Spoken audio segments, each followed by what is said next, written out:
Welcome to another Nerd Rant. We have a guest still, one that is sharing Manuel's last name because it's Marcel Casasola Merkel, Manuel's brother. Hi. Hello. And Marcel, you are a game designer. Yeah, and we are sharing the name with a cartoon character, anime character from a game, Rosenkreuz-Stilette. It's a Japanese game, and she's called Schwermutter Casasola Merkel. May I ask what the fuck? Yeah, I asked what the fuck. It's a game about all the characters are named after board game designers. Okay. Because the Japanese really like German board games. Okay, but That was really, really weird when I Googled Casasola Merkel and I got Schwermutter. yeah, especially like the first name. Yeah. So in the last rant, we kind of rambled on a bit about mobile games and about the general process of game development. I want to use this one to get into the tools that you use. So assume I would, for some reason, decide to build a game. Which tools do I use? Why? What decisions do I have to be careful or aware of? What pitfalls are out there? So maybe from the last rant, what I got is that you emphasize the game's engine, the choice of a game engine. Is that the most crucial part of tool selection when it comes to game design? Well, I think for every tool you have 2 or 3 options or 4 options. So you have to consider that. Well, what's always good is using tools you're already good in. Yeah. If you like Procreate, use Procreate and don't use Photoshop. Mm-hmm.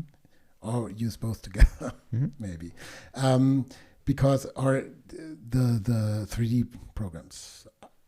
I started a project with Cinema 4D, but most people use Blender. So, and now we are starting with the pitfalls, because you first have to think about the small things. How do you want to make the project? Are you doing it alone? Then you can choose the tools at your own will. And how you like them. But if you are working in a team, you have to consider other stuff. Yeah. So there's stuff to consider, like how good are you in the tools? How much do they cost? How good are they available? How good are they playing together? Mm-hmm. That's all the stuff you have to think about. The game engine is very central because everything is flowing to this program, and everything comes from this again. So when you are making a game that is 3D, you have to use an engine that is capable of 3D. Not all engines are. Mm-hmm. And in the past, Unity was very bad at 2D. Okay. But nowadays, it's okay to use 2D with Unity. So first of all, you have to consider what game do I want to make and choose the engine respectively. Mm-hmm. If you might make a small project, there's stuff like Pico 8 that's really fantastic for funny little small quirky things. If you want to make a commercial game, you have to think about the platforms. Unity can export for PC and mobile and consoles and everything. That's very good. Our first games were made directly in Xcode, the Apple programming tool, but they were only compatible with Apple devices. Yes. That can be a problem in the future. And I assume that Xcode, being a development environment for a wide variety of applications, doesn't come with that lots of presets or game-specific workflows, built-in tools, etc., etc. Yeah, sure. So, okay, so you decide on a game engine based on the game you want to implement, on the game you want to build, and maybe depending on the game's technique, let's put it that way, like 2D, 3D, text, whatever. Which engines do you end up using mostly, or which ones do you have gathered experience so far, and which one would you recommend again, and which one would you rather refrain from using again? It's for an indie game designer. It's quite simple because most projects, Unity is suited for most projects. Unity has one big advantage, and that is the user base. Okay. So because of the user base, Google works with Unity Okay. quite perfectly. You find sample code for bugs. You find everything. Mm-hmm. And that's not the case in more obscure languages or engines. Why would you then even consider creating a game, for example, in Pico 8? Oh, well, Pico 8 has its perks. It's much simpler. Mm-hmm. It's easier to learn. And you can't do as much with it, so you can't go overboard with your game. It's very contained. You have a small community, but it's quite active. Lovers of fantasy consoles. So that's a perfect project to learn game design. And it's much better to use a Pico 8 to make a game and try out what you can do as a game designer than starting with Unity and get lost in the possibilities of Unity. Yeah. So I think that's possible. There are game engines in between, like Game Maker Pro. Never heard of that. Or Godot. Yep, heard of that. Yeah. Godot is open source, so you don't have to pay for it. That's good. Or Construct. I have never played with Construct, but that's possible. Or in the past, Flash was a good possibility to get started.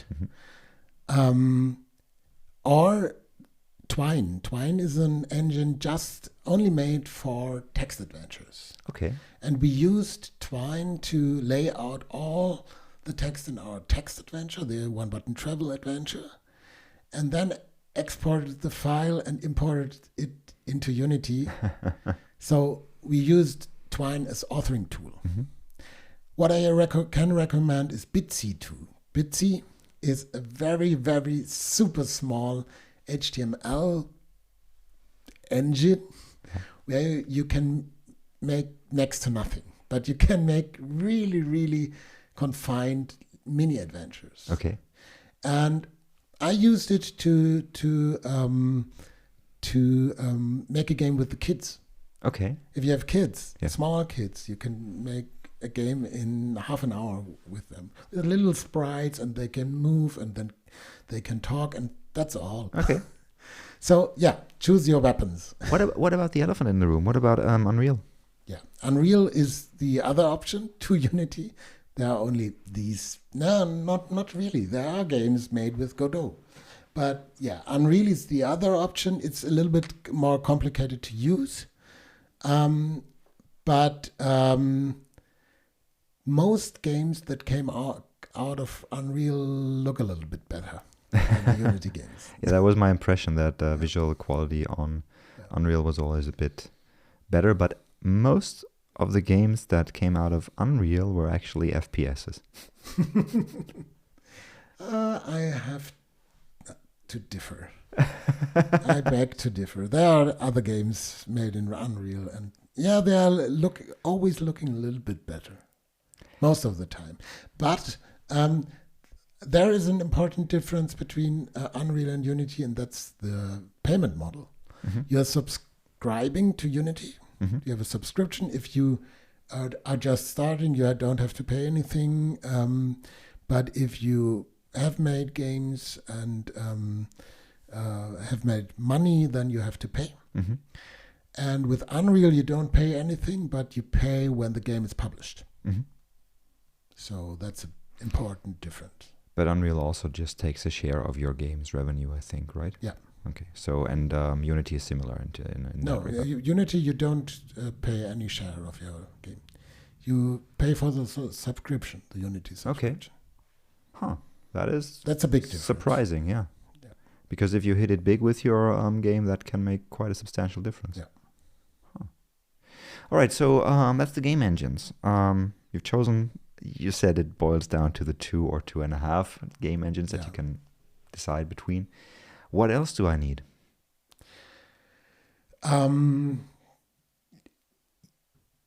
You need graphics and sound, and depends what you are making, a 2D game or a 3D game.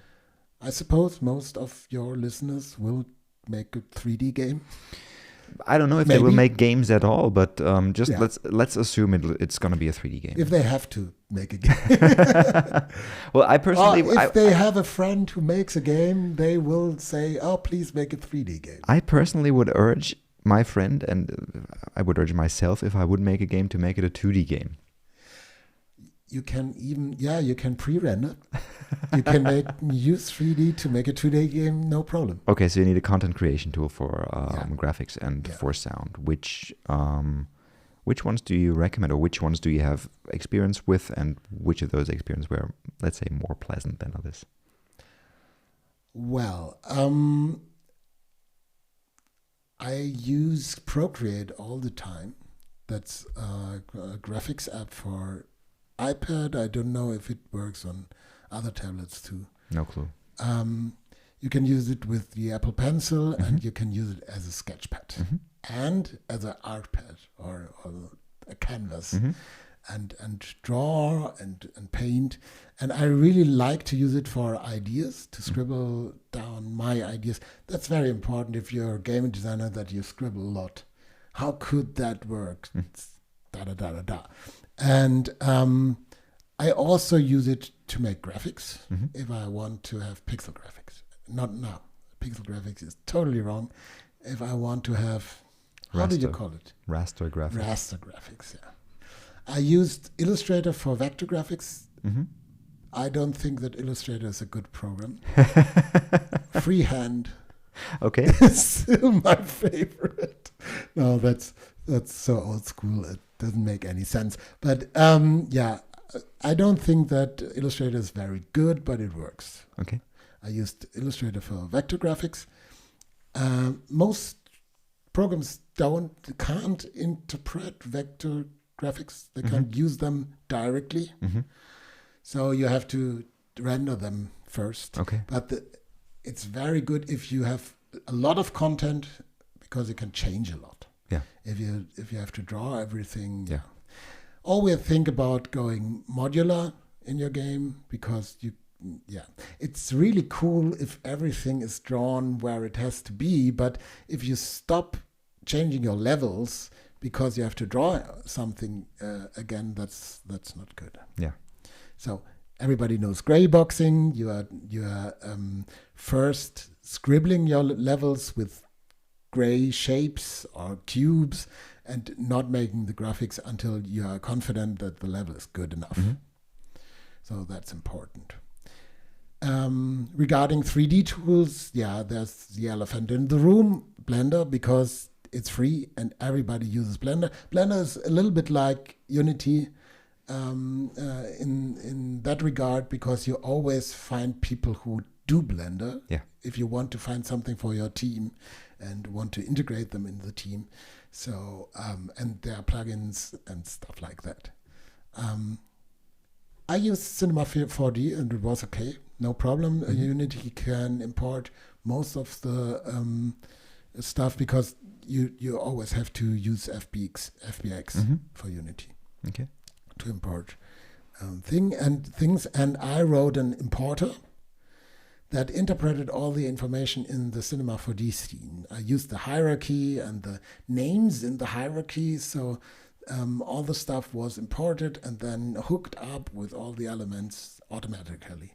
I really like Unity for this mindset that you can program in Unity for your game, and you can program in Unity for Unity. You can extend the editor in Unity with the same programming language, the same paradigms, the same scripts. Yeah. And that's perfect. and you can you can implement your own importer stuff and stuff like that. That's really, really helpful to get a good game workflow. So that was all on the visual side, 3D or 2D. Any particular animation packages or anything specific that you use there? I don't really know a lot about animation. I know that most 2D animation is made with Spine. Spine it's a plugin. Plugin for? I think for Unity, but I think it's also for Unreal. Okay.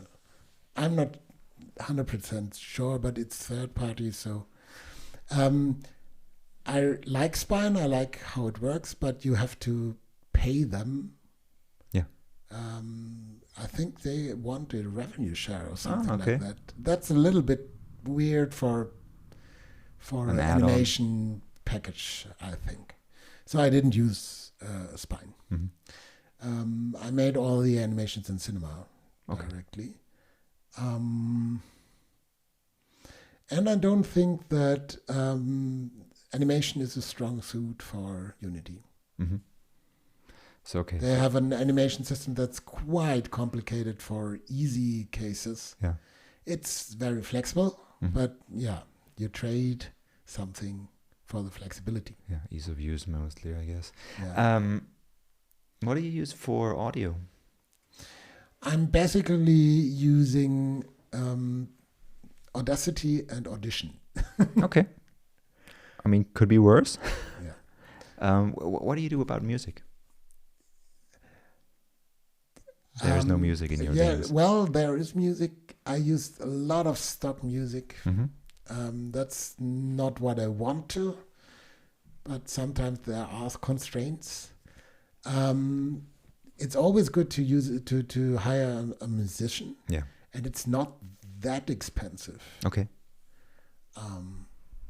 So you should do it. Depending who you hire, I assume. Yeah, sure.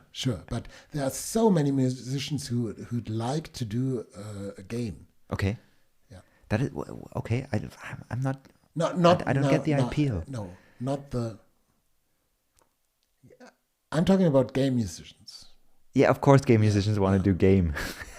Yeah, sure, but there are a lot of people who are into music and want to make games. Okay. Game music. Okay. I'm not talking about let's hire Billie Eilish and she's making no, music for the game.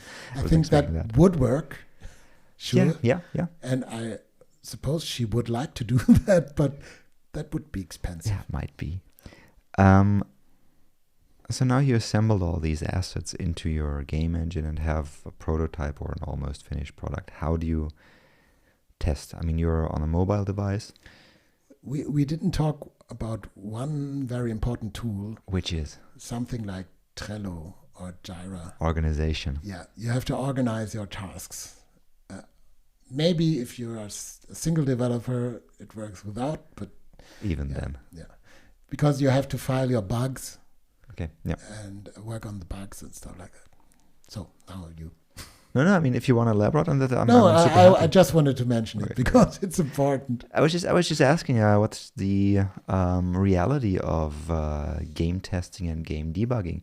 I'm just super naive question because I've never done it. I've never developed it. I've seen anyone developing for mobile. So you have your cell phone hooked up to your computer and just upload it to your cell phone and test it on there, or? Yeah, that's very important. It's really cool that you can test in the editor in Unity. And I usually do most of the work in the editor, but it's really important that from time to time you are testing on device. Because the feeling is very, very different if you touch a screen or if you're using the keyboard. How much time do you spend tweaking the controls and the feedback and the feeling of a game versus the actual gameplay? So controls versus game mechanics. It's a very important part. I was lucky for the last projects that I had a companion who did the coding. Most of the coding and the engine and stuff like that. Tweaking feel of the game. And I was producing content and scripting the content. So that was a good thing to split upon us two. But I think it's very important. And that's why I talked about I have to play my game very often. Because if the controls are good and juicy, then I like to play my game, even if I know all the contents, because it's fun to swipe there, or it's fun to press this button. If the interaction isn't fun, you have to stop to make the game. And it's really, really sad to see so many games with good ideas where the interaction is not fun.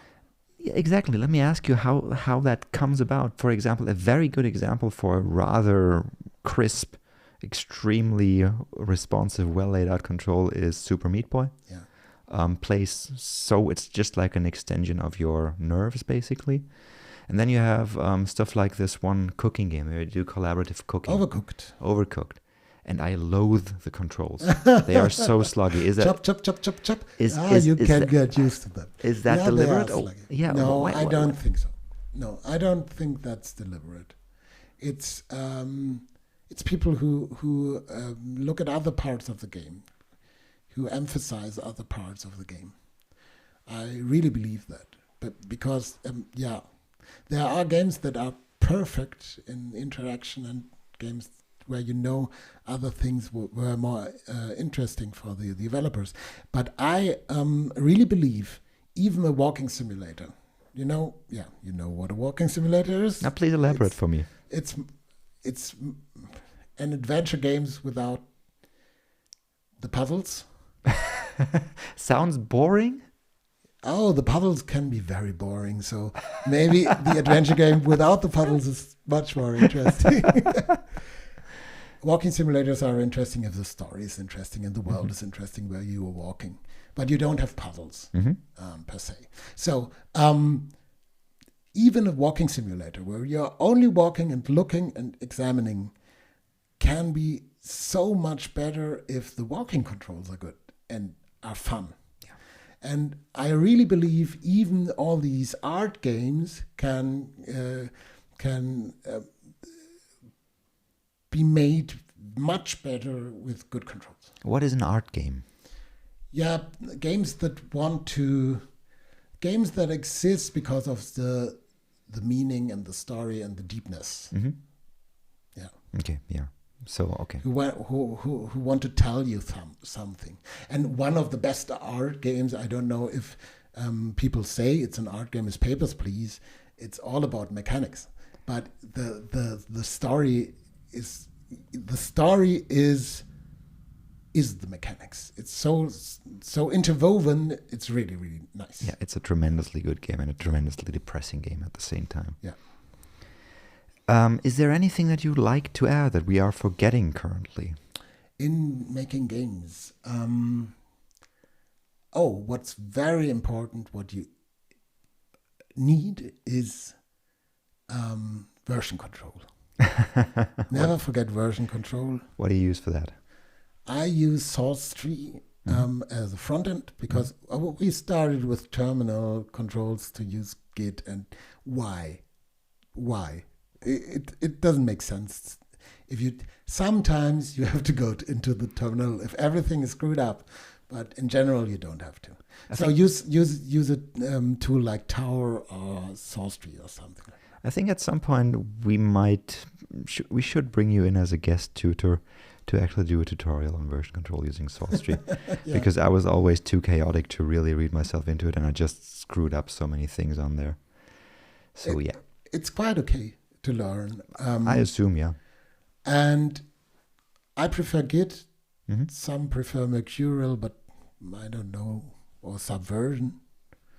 And that's very important. Even if you are a single developer, it's very important to make version control because you can go back. Yeah.